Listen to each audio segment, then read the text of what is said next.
বর্তমান সময়ে সোশ্যাল মিডিয়াতে একটি ছবি ব্যাপক জনপ্রিয়তা পেয়েছে। ধারণা করা হচ্ছে এটি শেখ মুজিবুর হত্যাকাণ্ডের সাজাপ্রাপ্ত আসামি মেজর ডালিম ওরফে শরীফুল হক ডালিম। তবে ছবিটি বর্তমান কোনো প্রেক্ষাপটের নয়, এটি প্রায় ৩ বছর আগের একটা ফেসবুক লাইভ সেশন থেকে নেয়া। শেখ হাসিনা সরকার পতনের পর যে কয়েকটি ক্যারেক্টার জনপ্রিয়তা পেয়েছে তার মধ্যে মেজর ডালিম অন্যতম। মেজর ডালিমের নামটি সবচেয়ে বেশি আলোচনায় আসে শেখ মুজিব হত্যাকাণ্ড বা ৭৫-এর বৈপ্লবিক অভ্যুত্থানের সাথে জড়িত থাকার কারণে।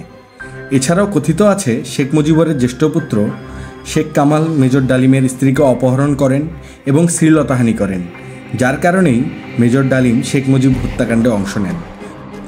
আজ আমরা জানব মেজর ডালিমকে, মেজর ডালিম ও তার স্ত্রীকে অপহরণ এবং ৭৫-এর সঠিক ইতিহাস। শরীফুল হক ডালিম ১৯৪৬ সালে ঢাকার একটি সম্ভ্রান্ত পরিবারে জন্মগ্রহণ করেন। প্রথমে তিনি পাক বিমান বাহিনীতে এবং পরবর্তীতে ১৯৬৫ সালে পাক ভারত যুদ্ধের পর পাকিস্তান সেনাবাহিনীতে স্থানান্তরিত হন। ২০ এপ্রিল ১৯৭১ ডালিম মুক্তিযুদ্ধে সক্রিয় অংশগ্রহণ করার লক্ষ্যে পাকিস্তান থেকে ভারতে পালিয়ে এসে মুক্তিবাহিনীতে যোগ দেন। তিনি মুক্তিযুদ্ধের ১ নং সেক্টর উপকমান্ডারের দায়িত্ব পান এবং মুক্তিযুদ্ধে অসাধারণ সাহস এবং কৃতিত্বের জন্য তিনি বীর উত্তম খেতাব লাভ করেন। তবে বর্তমানে একটা কথা প্রচলিত আছে যে শেখ মুজিবুরের জ্যেষ্ঠ পুত্র শেখ কামাল মেজর ডালিমের স্ত্রীকে অপহরণ এবং শ্লীলতাহানি করেন। তবে কথাটি সত্য নয়। এর প্রমাণ পাওয়া যায় মেজর ডালিম তার রচিত মেজর ডালিম বলছি বইটিতে। তিনি তার বইয়ে উল্লেখ করেন, রেড ক্রস চেয়ারম্যান এবং তদানীন্তন ঢাকা মহানগর আওয়ামী লীগ প্রধান গাজী গোলাম মোস্তফা নিম্মি এবং আমাকে বন্দুকের মুখে লেডিস ক্লাব থেকে অপহরণ করে নিয়ে যান। এই ঘটনার প্রেক্ষিতে সেনাবাহিনীতে তীব্র প্রতিক্রিয়া হয়। তারা গাজীর বিচার দাবি করেন, কিন্তু তৎকালীন মুজিব সরকার গাজী গোলাম মোস্তফার বিচার তো করেনি নাই, বরং রাষ্ট্রপতির ৯ নং আদেশ বলে মেজর ডালিম সহ ৮ জন সামরিক অফিসারকে চাকরিচ্যুত করলেন।